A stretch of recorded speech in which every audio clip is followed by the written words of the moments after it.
प्रभु की स्तुति करो। हमारे प्रभु यीशु मसीह के नाम पर होसैना मिनिस्ट्रीज की ओर से मैं आप सभी को हार्दिक बधाई देता हूं। प्रभु आपको आशीर्वाद दें और समृद्ध करें।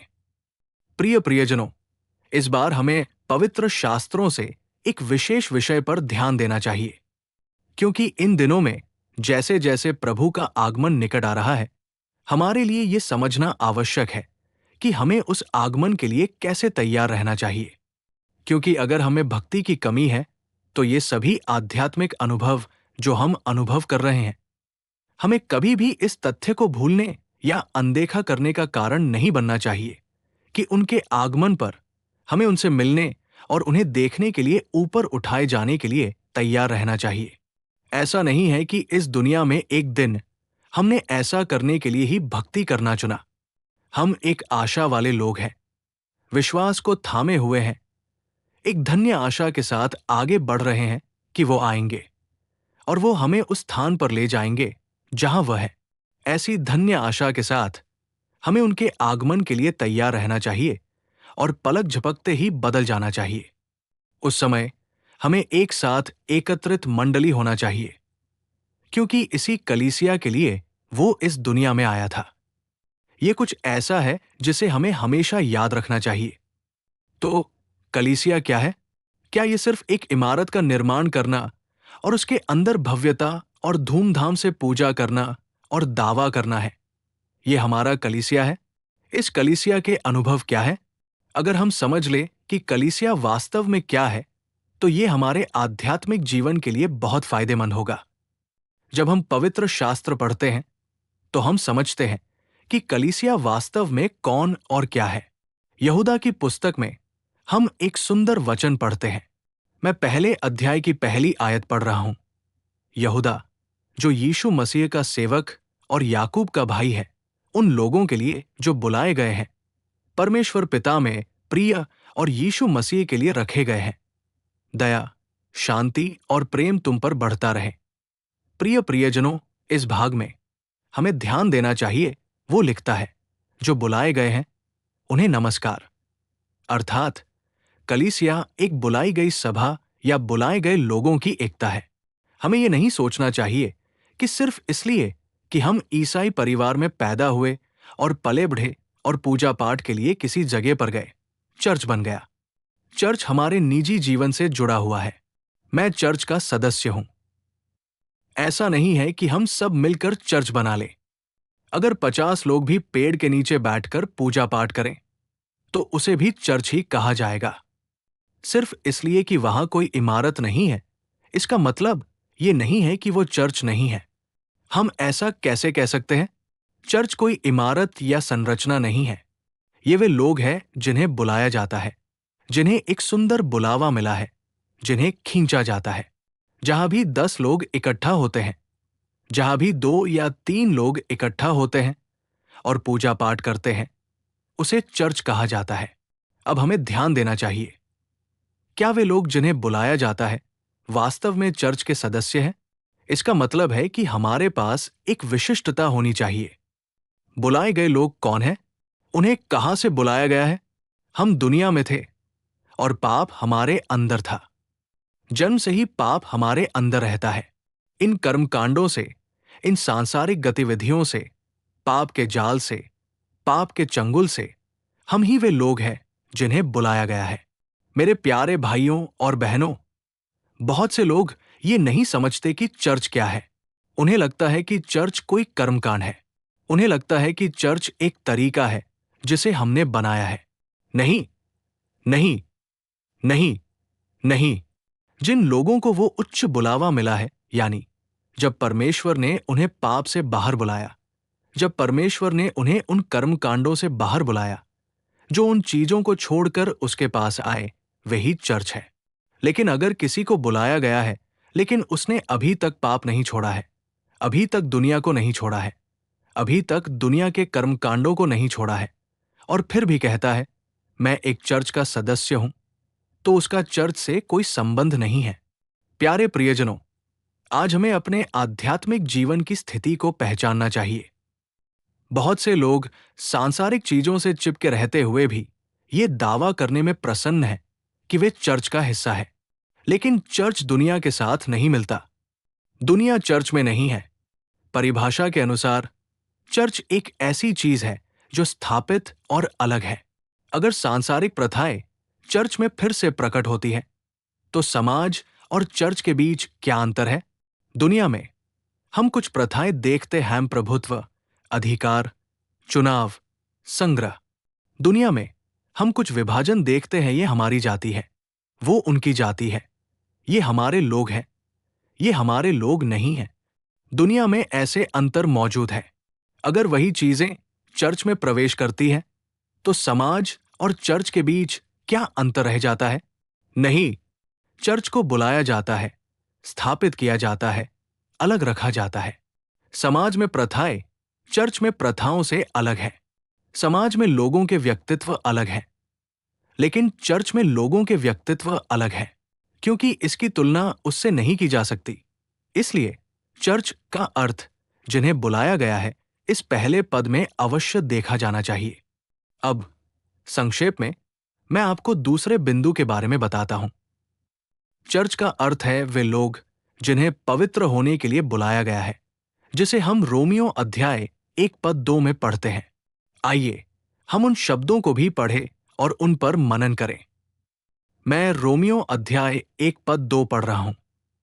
पौलुस, जो परमेश्वर के सुसमाचार के लिए अलग किया गया था, रोम में परमेश्वर के सभी प्रियजनों को नमस्कार लिखता है, अर्थात उन सभी को जिन्हें संत होने के लिए बुलाया गया है। प्रिय प्रियजनों, मुझे विश्वास है कि आपने इस पद पर ध्यान दिया होगा। संत होने के लिए बुलाए गए का अर्थ है कि हमें इसका पालन करना चाहिए। प्रभु के आने तक हमें कैसा होना चाहिए कि हम इस पवित्रता को धारण करने वाले लोग बने। ऐसा नहीं है कि मुझे बुलाया गया है और फिर मैं दुनिया के अनुसार जीने लग जाता हूं। ऐसा नहीं है कि मुझे बुलाए जाने की मान्यता मिली, मेरा नाम पंजीकृत हुआ और फिर मैंने कहा, अब मेरे लिए और क्या है? मेरा नाम पंजीकृत हो गया है, मैं भी चिन्हित हूं, इसलिए मैं जो चाहूं कर सकता हूं। ऐसा नहीं है। संत बनने के लिए बुलाए जाने का मतलब है कि हमें पवित्रता रखने वाले लोग होना चाहिए और प्रभु के आने तक प्रतीक्षा करनी चाहिए। इसीलिए चर्च की स्थापना की गई थी। चर्च का मतलब है कि जिन्हें संत बनने के लिए बुलाया गया है। चर्च में हमें क्या मिलता है? हमें पवित्रता मिलती है। हम परमेश्वर के वचन से धुल जाते हैं। हमें परमेश्वर के वचन से चेतावनी मिलती है। हम परमेश्वर के वचन से पवित्र हो जाते हैं। हम अपने विवेक को शुद्ध रख सकते हैं। तो हम चर्च को क्या मान्यता दे रहे हैं? हम चर्च के बारे में किस दृष्टिकोण से सोच रहे हैं? हम चर्च के बारे में क्या सोचते हैं? क्या ये विवाह आयोजित करने या हमारे विवाह मंच को स्थापित करने या हमारे घर पर कोई शुभ कार्यक्रम होने पर सभी को इकट्ठा करने और कार्यक्रम को सफल बनाने के लिए एक मंच है? नहीं, चर्च ऐसे उद्देश्यों के लिए एक मंच नहीं है। ये समूह जो एकमत होकर चर्च कहलाता है, संत कहलाने वाले लोगों से बना है। यदि वहां पवित्रता सुरक्षित नहीं है, यदि हमारे अंदर पवित्रता स्थापित नहीं है, तो ये चर्च कहलाने के योग्य नहीं है। हमें सावधान रहना चाहिए। प्रियजनों, जिस परमेश्वर ने हमें अंधकार से अपने अद्भुत प्रकाश में बुलाया है, वो हमें प्रकाश में रखेगा। हमें अंधकार में वापस नहीं जाना चाहिए। उसने हमें संसार से अलग करके चर्च के रूप में बनाया है। क्यों? ताकि हम तब तक इस पवित्रता को बनाए रख सकें। पवित्रता के बिना कोई भी प्रभु को नहीं देख सकता। हमें अपने भीतर इस पवित्रता को बढ़ाना चाहिए, इसे विकसित करना चाहिए। जैसे जैसे संत परिपूर्ण होते जाते हैं, हमें भी उसी तरह आध्यात्मिक रूप से बढ़ना चाहिए। देखें कि पवित्र व्यक्ति पौलुस ने कितनी कोमलता और स्नेह से चर्च को संबोधित किया है। आप वे हैं जिन्हें संत कहा जाता है। आपको अंत तक इस पवित्रता में बने रहना चाहिए। आपको पवित्रता को थोड़ा भी नहीं छोड़ना चाहिए। आपको इसे खोना नहीं चाहिए। पवित्र पौलुस ने चर्च को लिखे अपने शब्दों में ये बताया है। तो आज हम चर्च क्यों जा रहे हैं? कुछ लोगों के लिए यदि परमेश्वर के मंदिर में कोई सुधारात्मक शब्द बोला जाता है, यदि परमेश्वर का कोई व्यक्ति पवित्र आत्मा के नेतृत्व में उन्हें सुधारने वाले शब्द बोलता है तो वे कितने नाराज हो जाते हैं। ये क्या है? वो हमेशा आलोचनात्मक रूप से बोलता रहता है। ये क्या है? क्या ये शब्द केवल आलोचना करने के लिए है? क्या वचन का अर्थ सुधारना नहीं है?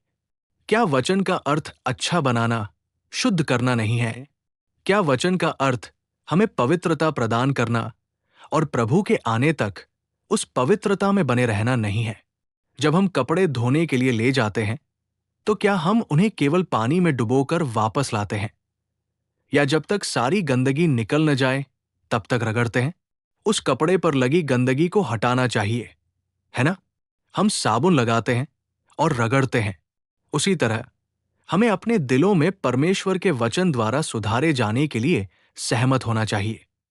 हम कैसे? अगर हम चिढ़ जाते हैं, अगर हम कठोर प्रतिक्रिया करते हैं, अगर हम नाराज हो जाते हैं, जब हम डॉक्टर के पास जाते हैं तो क्या हम केवल मौज मस्ती करने जाते हैं? नहीं, हम अपनी बीमारी से ठीक होने के लिए जाते हैं। उसी तरह जब हम परमेश्वर की उपस्थिति में आते हैं तो हमें इस पवित्रता को बनाए रखने के लिए आवश्यक संदेश प्राप्त करना चाहिए। हमें यह समझना चाहिए कि परमेश्वर के सेवक से आने वाला वचन परमेश्वर की इच्छा है। जब हम झुकते हैं और पूजा करते हैं तभी हम ऐसे लोग बन सकते हैं जो पवित्रता को बनाए रख सकते हैं। हम वे बन सकते हैं जिनमें पवित्रता स्थापित है और जो इसके द्वारा निर्देशित होते हैं। शाऊल और दाऊद को देखें, दोनों की तुलना करें। जब भविष्यवक्ता शमूएल शाऊल को सुधारने गया तो शमूएल ने शाऊल से स्पष्ट रूप से कहा, "यह तुमने क्या किया है? यह मूर्खता का कार्य क्या है?" लेकिन शाऊल ने इसे स्वीकार नहीं किया। उसने ये नहीं कहा, "हां, मैंने गलत किया, मैंने पाप किया, मैंने अपराध किया।" वो सहमत नहीं हुआ। वो क्रोधित हो गया। क्यों? क्योंकि उसके हाथ में शक्ति थी, लोग उसके साथ थे, उसके पास एक राज्य था, उसके पास ताकत थी, वो एक पद पर था। इसलिए उसने परमेश्वर के सेवक के वचन का विरोध किया। उसने कहा, "क्या तुम्हें लगता है कि मैं इन्हें अपनी इच्छा से लाया हूं? क्या तुम्हें लगता है कि मैंने बिना किसी कारण के ऐसा किया है? मैं इन्हें परमेश्वर को बलि चढ़ाने के लिए लाया हूं।" और उसने इसे छिपाने की कोशिश की। उसने विरोध किया। क्या हुआ? जिस राज्य पर उसने भरोसा किया था वो खत्म हो गया। उसने अनुग्रह खो दिया और परमेश्वर की दृष्टि से दूर हो गया। उसी संदर्भ में लोगों, ऐसा नहीं है कि गलतियां जानबूझकर की जाती हैं, लेकिन गलती से ठीक है। दाऊद ने भी पाप किया। उस समय जब नबी नातान ने आकर उसे डांटा तो दाऊद ने अपना सिर झुकाया। ये वचन मुझे सुधारने के लिए आया। परमेश्वर का जन मुझे सुधारने के लिए खड़ा हुआ। परमेश्वर के सेवक को परमेश्वर ने मुझे सुधारने के लिए स्थान दिया। उसे एहसास हुआ और उसने अपना सिर झुकाया। उस पर दया की गई, उस पर करुणा दिखाई गई, उसे अनुग्रह प्राप्त हुआ और उसे फिर से स्वीकार किया गया। हम वे हैं जिन्हें संत होने के लिए बुलाया गया है। चर्च उन लोगों का समूह है जिन्हें पवित्र होने के लिए बुलाया गया है। फिर हम किस स्थिति में और किस समझ के साथ रह रहे हैं, आप इस बारे में सोचें। अंत में मैं आपको एक और शब्द याद दिलाऊंगा, वह भी इसी रोमियो के पत्र में है, अध्याय 13 पद 14। मैं इसे अभी पढ़ रहा हूं, उन शब्दों को ध्यान से सुने। मैं अध्याय 13 की आयत 14 पढ़ रहा हूं। परंतु प्रभु यीशु मसीह को पहन लो और शरीर की अभिलाषाओं को पूरा करने का उपाय न करो। प्रिय मित्रों, इस आयत के भाग में देखें, प्रभु यीशु मसीह को पहन लो तो कलीसिया कौन है? वे जो यीशु मसीह को पहनते हैं। प्रिय मित्रों, ध्यान से सुनो। वे जो यीशु मसीह को पहनते हैं, हमें यीशु मसीह को क्यों पहनना चाहिए?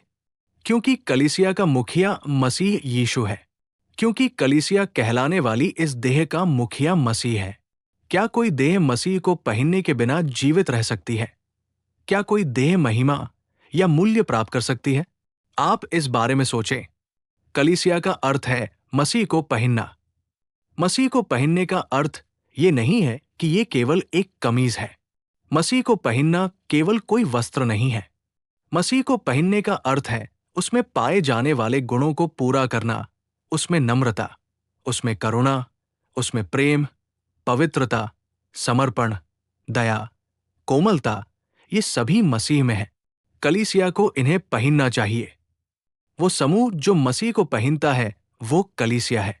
जब हम कहते हैं कि कलीसिया वो समूह है जिसने मसीह को धारण किया है, तो मसीह में जो कुछ भी है वो कलीसिया के रूप में हमारे द्वारा प्रकट होना चाहिए। कलीसिया को प्रयास करना चाहिए, कलीसिया को प्रेम करना चाहिए, कलीसिया को नम्रता दिखानी चाहिए, कलीसिया को मसीह में जो दया और करुणा है उसे प्रकट करना चाहिए। कलीसिया बहुत मूल्यवान है, बहुत गौरवशाली है। इसलिए मसीह को धारण करने के अनुभव प्रत्येक व्यक्ति में दिखाई देने चाहिए। जब हम कहते हैं कि 50 लोग एक कलीसिया है, तो इन 50 लोगों में मसीह को धारण करने के अनुभव दिखाई देने चाहिए। यदि 100 लोग हैं, तो जब हम कहते हैं कि ये 100 एक कलीसिया है, तो उन 100 में मसीह जैसे गुण और स्वभाव दिखाई देने चाहिए। ऐसा नहीं है कि केवल कुछ लोग ही ऐसे होने चाहिए या केवल कुछ ही ऐसे होने चाहिए। यहां इस तरह के पदानुक्रम के लिए कोई जगह नहीं है। वे वरिष्ठ हैं और वे कनिष्ठ हैं जैसी कोई बात नहीं है। जो लोग मसीह में हैं, उन्हें उसे प्रकट करना चाहिए। मसीह को धारण करने का अर्थ है कि उसे हम में देखा जाना चाहिए, उसे हम में प्रकट होना चाहिए, उसकी छवि हमें दिखाई देनी चाहिए, दुनिया को उसके गुण हम में देखने चाहिए।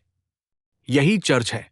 चर्च में हर व्यक्ति मसीह का प्रतिबिंब है, मसीह का उदाहरण है। कई उदाहरणों में जब हम वचन बोलते हैं तो हम यूसुफ और इसहाक की तुलना मसीह से करते हैं। क्यों? क्योंकि मसीह में गुण उनमें दिखाई दे रहे थे। तो फिर हमें चर्च के रूप में मसीह से अपनी तुलना क्यों नहीं करनी चाहिए? हमें तुलना के योग्य बनना चाहिए। अगर हम यूसुफ की तुलना मसीह से कर रहे हैं, तो इसका मतलब है कि मसीह के गुण और अनुभव यूसुफ में थे। अगर हम इसहाक की तुलना प्रभु से कर रहे हैं, तो इसका मतलब है कि प्रभु के गुण इसहाक में थे। तो फिर वे हमारे अंदर क्यों नहीं हैं? हम उनकी इच्छा नहीं कर रहे हैं, हम उनकी तलाश नहीं कर रहे हैं। इसलिए मेरे प्यारे भाइयों, इन दिनों में जब प्रभु का आगमन निकट आ रहा है, तो हमें ऐसे लोग बनना चाहिए जो एक चर्च के रूप में एकजुट हों और जो चर्च के अनुभवों को समझें। मैं आपको 3 बातें बता रहा हूं। चर्च का मतलब है वे जिन्हें बुलाया गया है। दूसरा, वे जिन्हें पवित्र होने के लिए अलग किया गया है। तीसरा, वे जिन्होंने मसीह को धारण किया है। हमें जांच करनी चाहिए कि हम इन अनुभवों में हैं या नहीं। हमें आध्यात्मिक चिंतन के साथ खुद को तैयार करना चाहिए। प्रभु हम सभी को ऐसी कृपा प्रदान करें। सिर झुकाओ, एक छोटी सी प्रार्थना। हे प्रभु, कृपा और सत्य से परिपूर्ण जीवन देने वाले, हम आपको नमस्कार करते हैं। हम 3 बातों पर ध्यान दे रहे हैं कि चर्च का क्या अर्थ है। फिर भी आप हमें और भी बहुत कुछ बताते हैं। हमें अपनी उपस्थिति में गवाह के रूप में रखें। हम प्रार्थना करते हैं कि आप उस कार्य को जारी रखें जो आपने हम में शुरू किया है। हे पिता, ये पहचानते हुए कि हम वे हैं जो बनाए गए हैं, जिन्हें बुलाया गया है, जिन्हें पवित्र होने के लिए नियुक्त किया गया है और जिन्होंने आपको धारण किया है। हे पिता, हमें सतर्कता से चलने की बुद्धि प्रदान करें। अपने दयालु पंखों की छाया में इन शब्दों को सुनने वाले प्रत्येक व्यक्ति को छिपाएं, उनकी रक्षा करें और उनका पालन पोषण करें और शेष अनुग्रह से हमें आपके आगमन के लिए तैयार करें। हम में से प्रत्येक को आपके हाथों में सौंपते हुए हम प्रार्थना करते हैं। यदि कोई कमजोर है तो उसे स्पर्श करें और ठीक करें। यदि कोई संकट में है तो उसे मुक्ति प्रदान करें। मेरे पिता के बारे में अपने शक्तिशाली कार्यों को प्रकट करें। हम में से प्रत्येक को आपके अद्भुत हाथ में सौंपते हुए हम प्रार्थना करते हैं कि इस दैनिक अनुग्रह मंत्रालय के माध्यम से कई लोगों को आध्यात्मिक लाभ प्राप्त करने में मदद मिल सके। पिता, आपके चरणों में समर्पित होकर हम यीशु के नाम से प्रार्थना और विनती करते हैं। आमीन, आमीन। प्रभु आपको आशीर्वाद दें और समृद्ध करें। मेरा परमेश्वर आपको पूरे दिन ये विशेष अनुग्रह भरपूर मात्रा में प्रदान करे। आमीन। इन दैनिक अनुग्रह संदेशों और अधिक आध्यात्मिक संदेशों के लिए हमारे YouTube चैनल को सब्सक्राइब करें।